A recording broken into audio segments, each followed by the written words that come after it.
Meu nome é Vitor. E se você também já passou dos 50 anos, eu quero dizer algo para você agora, algo que a maioria das pessoas nesse mundo nunca vai ter coragem de dizer em voz alta. Eu passei a melhor parte de 6 décadas adquirindo coisas. Estudando mercados, estudando pessoas, entendendo como o capital se move pelo mundo. E posso te dizer, com um tipo de certeza que só vem de ter vivido tempo suficiente para assistir ao arco completo de uma vida se desenrolar, não só a minha, mas a vida de dezenas de pessoas que construíram riqueza extraordinária. Que o mito mais perigoso que circula entre a nossa geração é este, que o sucesso financeiro, se perseguido com disciplina e sacrifícios suficientes, vai eventualmente produzir uma vida que vale a pena ser vivida. Não vai. E eu não digo isso para ser provocativo. Digo porque já me sentei diante de homens e mulheres nos seus 60 e 70 anos, pessoas brilhantes, disciplinadas, pessoas que fizeram tudo certo por todo o critério financeiro convencional, e eu assisti a percepção se instalar nos olhos deles como água fria. As carteiras de investimento eram reais. Os imóveis eram reais. O patrimônio líquido era absolutamente real. Mas a vida? A textura real, o significado, o calor humano da vida? Isso havia sido silenciosamente negociado, um negócio priorizado de cada vez, um momento perdido de cada vez, ao longo de 30 ou 40 anos de foco implacável, inteligente e completamente equivocado. É sobre isso que eu quero falar hoje. Não sobre a mecânica da criação de riqueza. Você provavelmente passou décadas dominando isso. Quero falar sobre o que acontece depois que a riqueza chega. Como o placar realmente parece aos 60, aos 65, aos 70 anos. E mais importante, quero falar sobre as realidades específicas e concretas que separam as pessoas da nossa geração que estão genuinamente, profundamente e silenciosamente em paz, das que estão cercadas por evidências de sucesso e assombradas por um vazio que não conseguem nomear.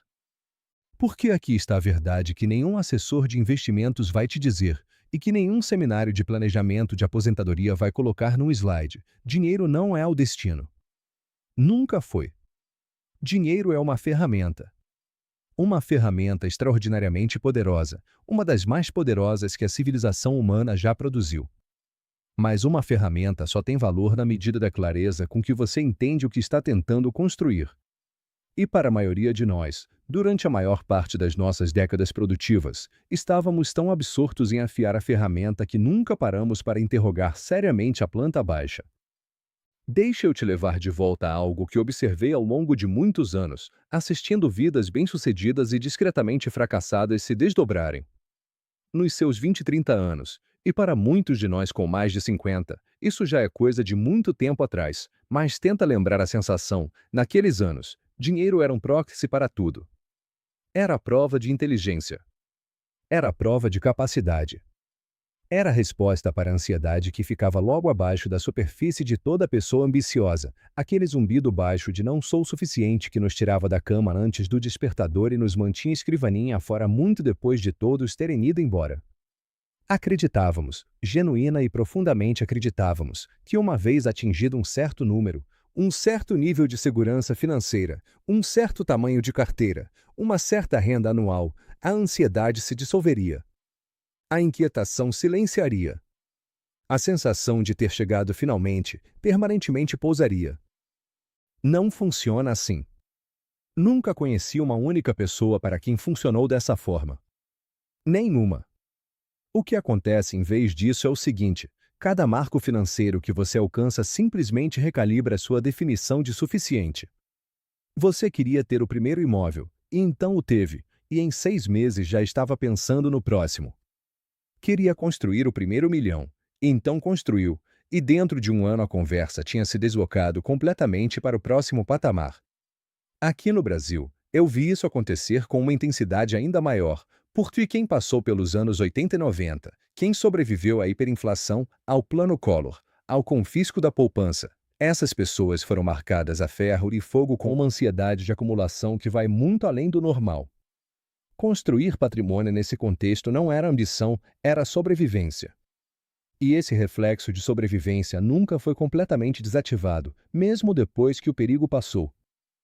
A esteira do Nika, e isso não é metáfora, É um mecanismo psicológico bem documentado, funciona em perfeito compasso com o seu avanço financeiro.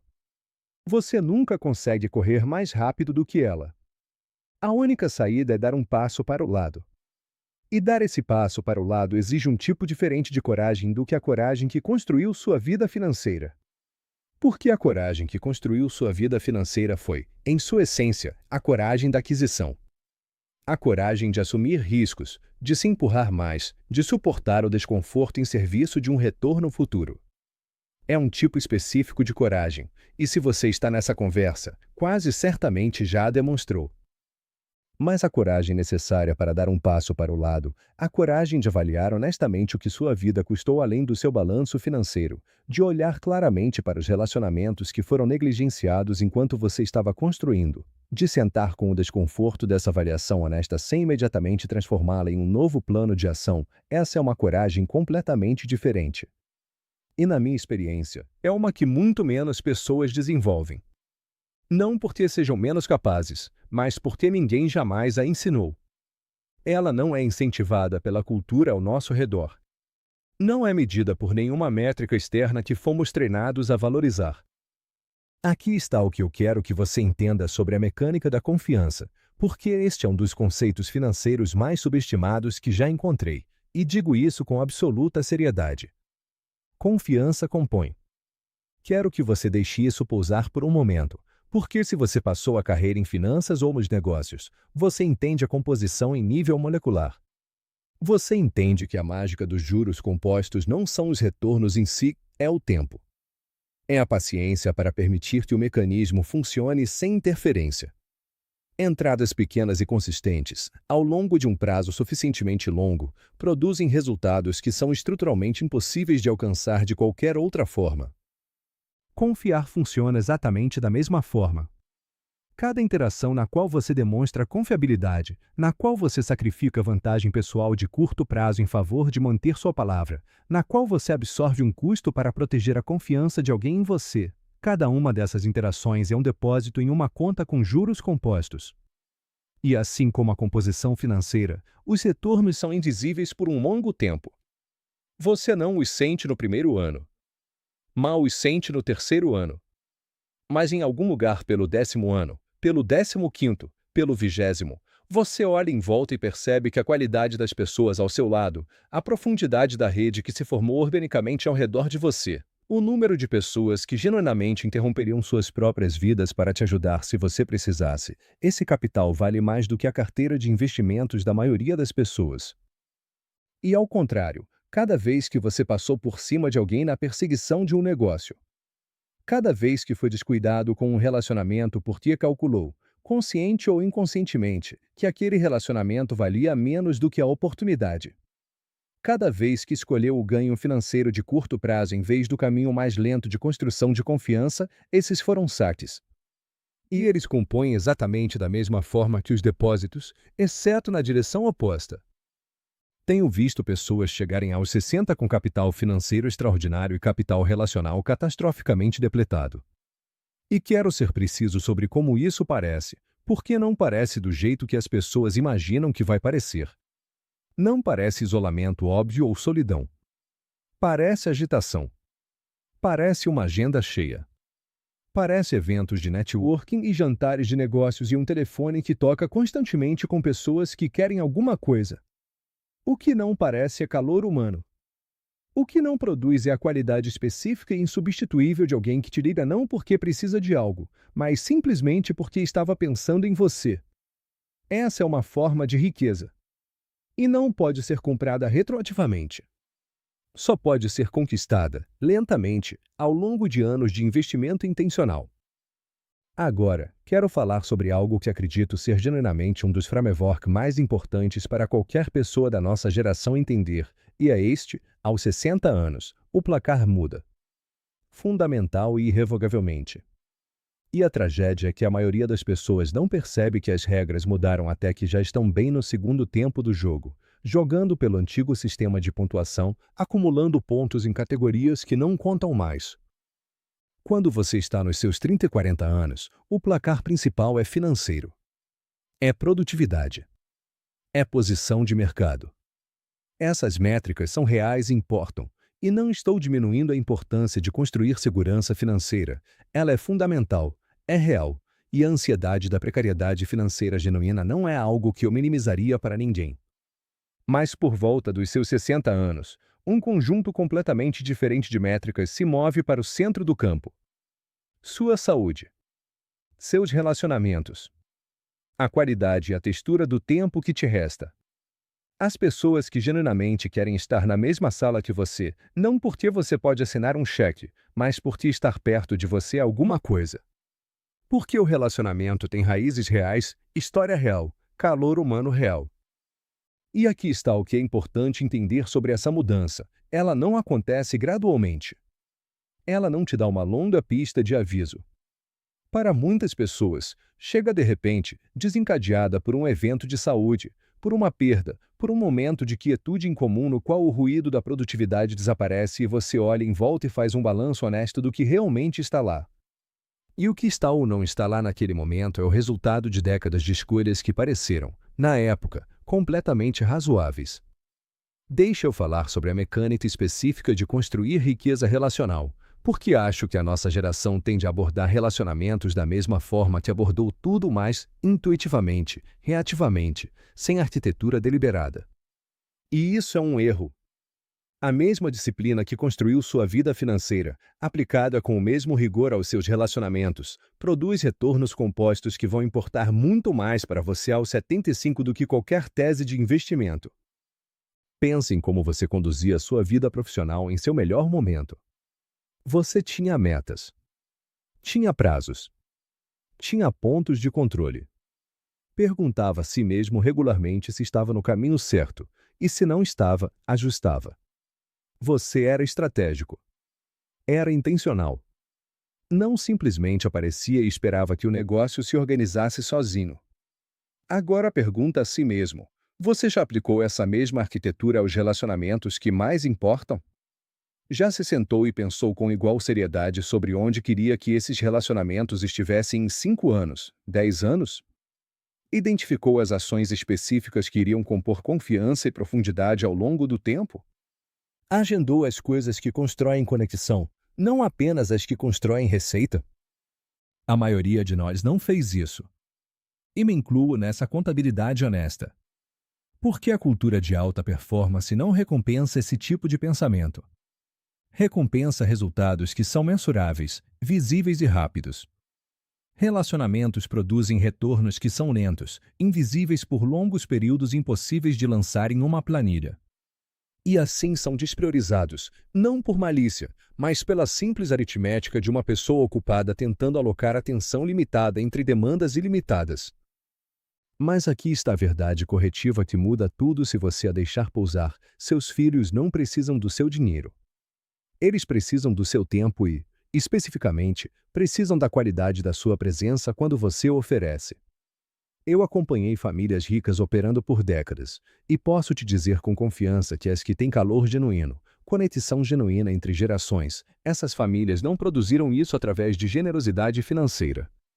Produziram através de presença consistente, paciente, às vezes inconveniente. Através de aparecer quando aparecer não era conveniente.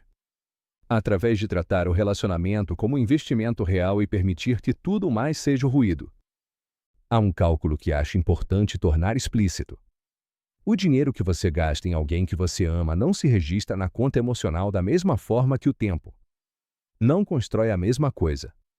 Um presente, por mais generoso que seja, comunica muitas coisas: generosidade, cuidado, até amor, mas não comunica a única coisa que um ser humano em qualquer idade, em todas as idades, mais fundamentalmente precisa sentir: que ele vale o tempo irreemplaçável e não renovável de outra pessoa. Que importa o suficiente para interromper o movimento incansável e produtivo de uma vida.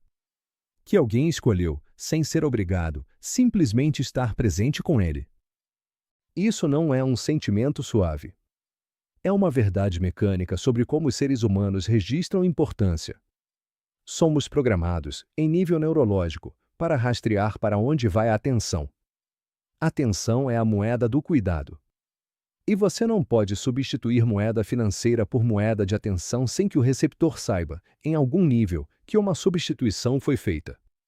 Quero passar algum tempo sobre o que considero um dos conjuntos de conhecimentos mais importantes disponíveis para nossa geração, e vem de uma fonte que a maioria das pessoas evita pensar: os arrependimentos específicos que os seres humanos articulam quando estão enfrentando o fim da vida. Isso não é filosofia abstrata. São dados. É o que as pessoas realmente dizem, a partir da perspectiva mais clara que a maioria de nós jamais terá, quando as performances sociais normais desaparecem e apenas a contabilidade honesta permanece.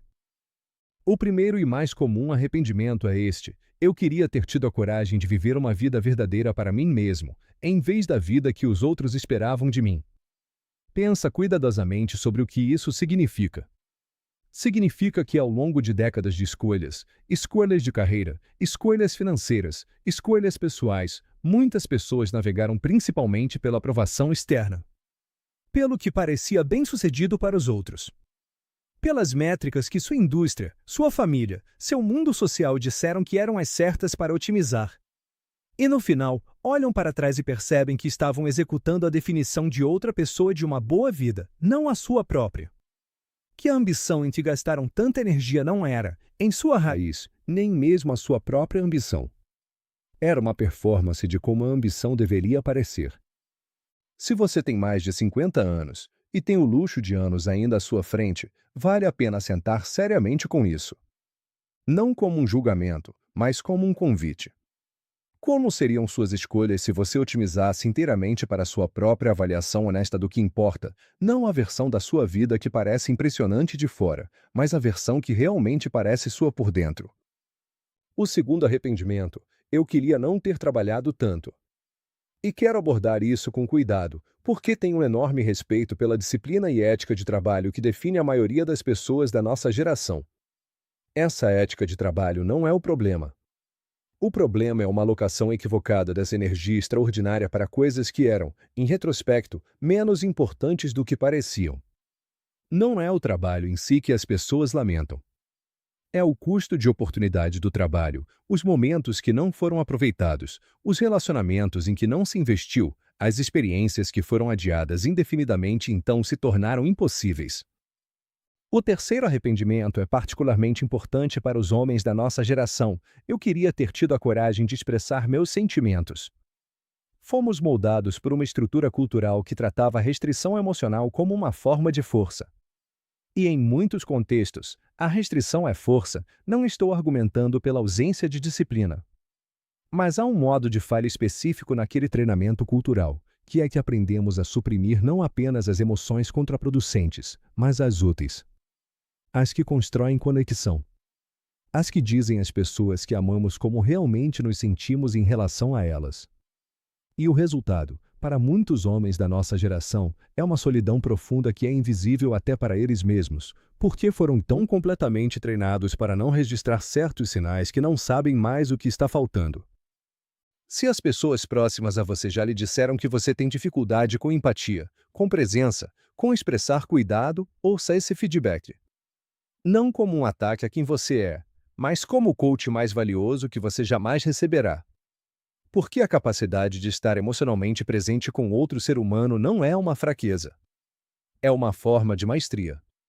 É genuinamente difícil para a maioria das pessoas de alto desempenho. E o fato de ser difícil não significa que não vale o esforço. O quarto arrependimento: eu queria ter mantido contato com meus amigos. Este carrega um peso particular à medida que avançamos pelos nossos 60 anos. A arquitetura de uma vida tende a dispersar as pessoas que importam para ela. As carreiras nos levam em direções diferentes. Os filhos consomem anos de energia. E as amizades, que, diferente dos relacionamentos familiares, não têm infraestrutura obrigatória mantendo-as juntas, as amizades murcham silenciosamente a menos que sejam ativamente mantidas. O lento afastamento de uma amizade é uma das perdas mais invisíveis na vida humana, porque não parece uma perda enquanto está acontecendo. Simplesmente parece ocupação. Como a priorização completamente razoável de uma demanda imediata sobre uma conexão não urgente. Então um dia você olha para cima e percebe que alguém que antes te conhecia mais profundamente do que quase qualquer pessoa agora parece um estranho, e nenhum de vocês tem certeza de como aconteceu. O antídoto para isso é o que eu chamaria de intencionalidade estrutural. Não basta ter a intenção de continuar conectado. Intenções sem estrutura são apenas desejos. O que funciona é a mesma coisa que funciona nos negócios: criar a arquitetura que torna o comportamento automático. Tornar o encontro, a conexão regular, o ponto de contato recorrente, torná-lo um sistema em vez de uma resolução. Por que resoluções desaparecem e sistemas persistem? O quinto arrependimento: eu queria ter me permitido ser mais feliz. E este, acho, é o mais filosoficamente interessante. Porque implica algo que a maioria de nós resiste, que a felicidade não é um produto das circunstâncias. Não é uma recompensa por realização suficiente. Não é algo que chega depois que a combinação certa de segurança financeira e condições de vida foi montada. É, em vez disso, algo muito mais interno e muito mais disponível do que isso. Há uma perspectiva na filosofia contemplativa que achei genuinamente útil, que é a de que a capacidade de felicidade não é algo que você precisa encontrar, construir ou ganhar. É algo para o qual você precisa se desaprender de volta. As crianças têm naturalmente o acúmulo de ansiedade, ambição, comparação e investimento de identidade progressivamente a cobre. O trabalho não é adicionar mais por cima.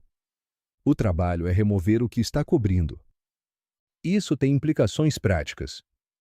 Se você é alguém que acha difícil simplesmente estar em paz, se a quietude de uma tarde livre produz desconforto em vez de prazer, se você sempre precisa de um projeto ou um problema para resolver ou uma meta para perseguir para se sentir como você mesmo, isso vale a pena a atenção. Não porque haja algo errado com a ambição, mas porque uma vida que só pode produzir contentamento através de realização externa constante tem uma vulnerabilidade significativa embutida.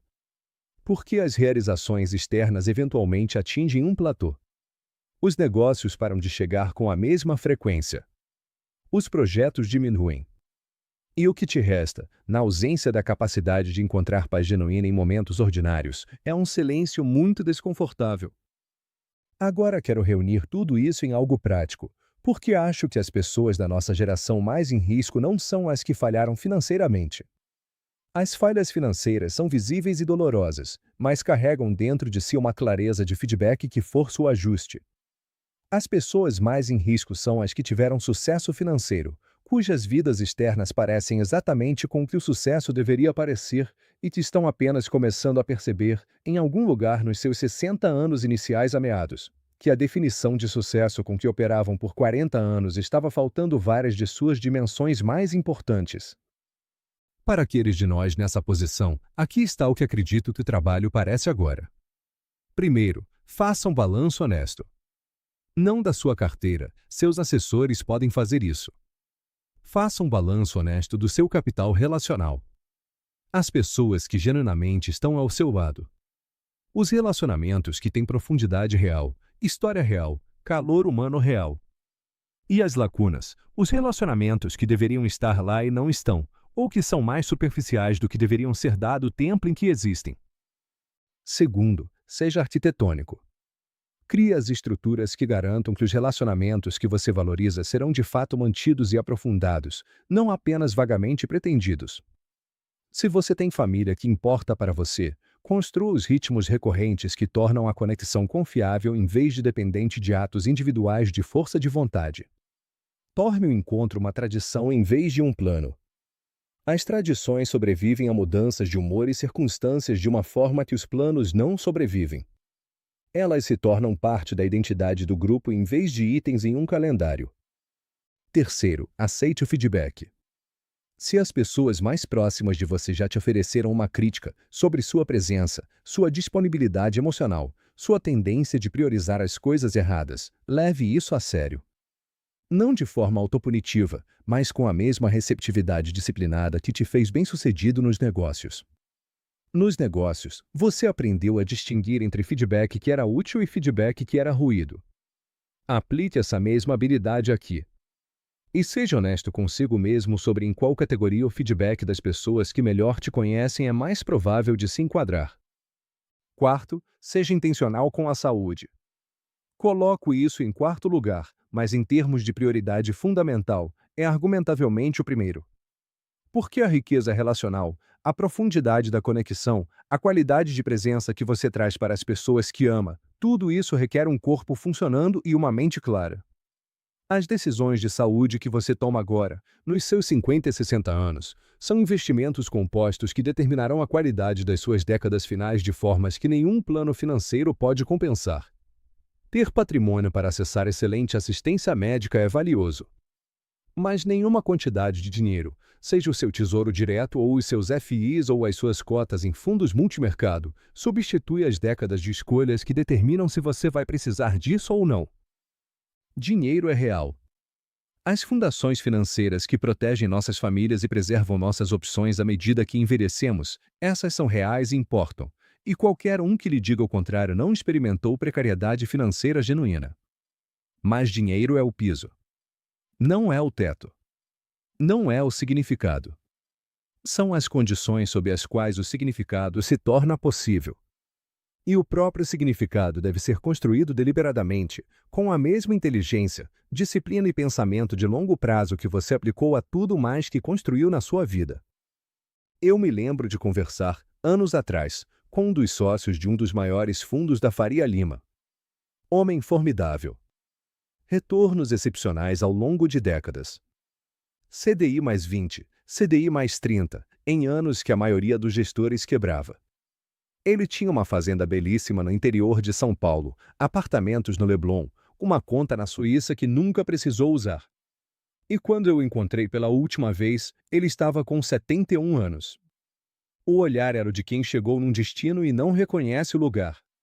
Ele me disse uma coisa que nunca esqueci: Vitor, eu venci o jogo que me propuseram. O problema é que nunca perguntei se era o jogo que eu queria jogar.